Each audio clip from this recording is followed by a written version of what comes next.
Vous avez un client qui vous dit « Franchement, la facture électronique, on verra plus tard. Stop, mauvais réflexe. » Parce que le 1er septembre 2026, il y a un point qu'il faut absolument avoir en tête. La réception des factures électroniques, c'est pour tout le monde. Pas seulement les grandes entreprises, pas seulement les ETI, pas seulement les clients déjà équipés. Tous vos clients assujettis à la TVA doivent pouvoir recevoir leurs factures électroniques via une plateforme agréée. Donc si votre client vous dit « Moi, je suis une TPE, j'attends 2027 », votre réponse doit être simple. Vous pourrez mettre « Oui, vous avez encore du temps » pour recevoir « Non, là, il faut être prêt dès 2026 ». Et s'il n'est pas prêt, qu'est-ce qui se passe concrètement?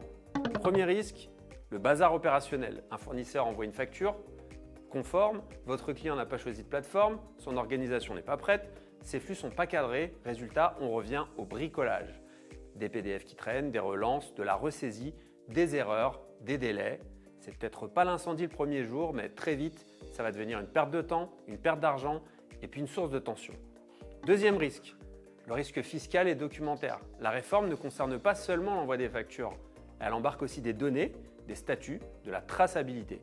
Si les flux ne sont pas correctement organisés, votre client peut se retrouver avec des justificatifs incomplets, une piste d'audit fragilisée, des écarts difficiles à expliquer. Et en cas de contrôle, vous savez très bien qui l'appellera en premier. Vous. Troisième risque, le risque commercial. Les grandes entreprises et les ETI entrent dans le dispositif dès 2026. Elles vont donc émettre des factures électroniques conformes et certaines vont attendre de leurs fournisseurs qu'ils soient capables de suivre. Votre client peut donc se retrouver en difficulté avec un donneur d'ordre, non pas parce qu'il travaille mal, mais parce qu'il n'est pas raccordé.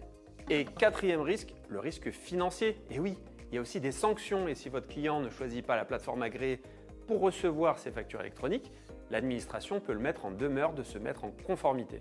Si la situation continue, on passe à 1 000 €, puis 1 000 € supplémentaires tous les 3 mois, tant que la situation n'est pas régularisée. Donc attention, ce n'est pas forcément une sanction automatique au 1er septembre à 9h01, mais ce n'est pas non plus un sujet théorique.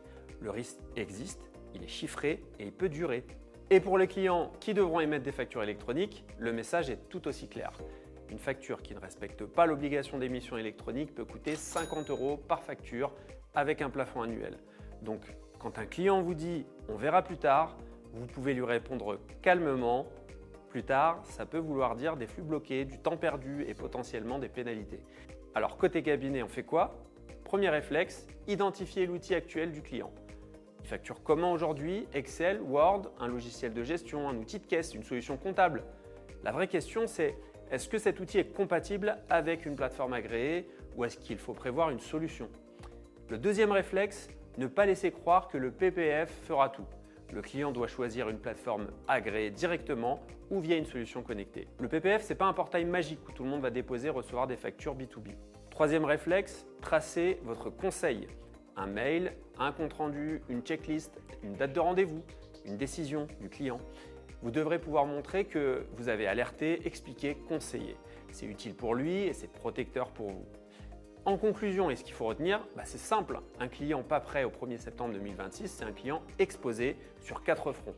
Opérationnel, fiscal, commercial et financier. Votre rôle, ce n'est pas de faire peur.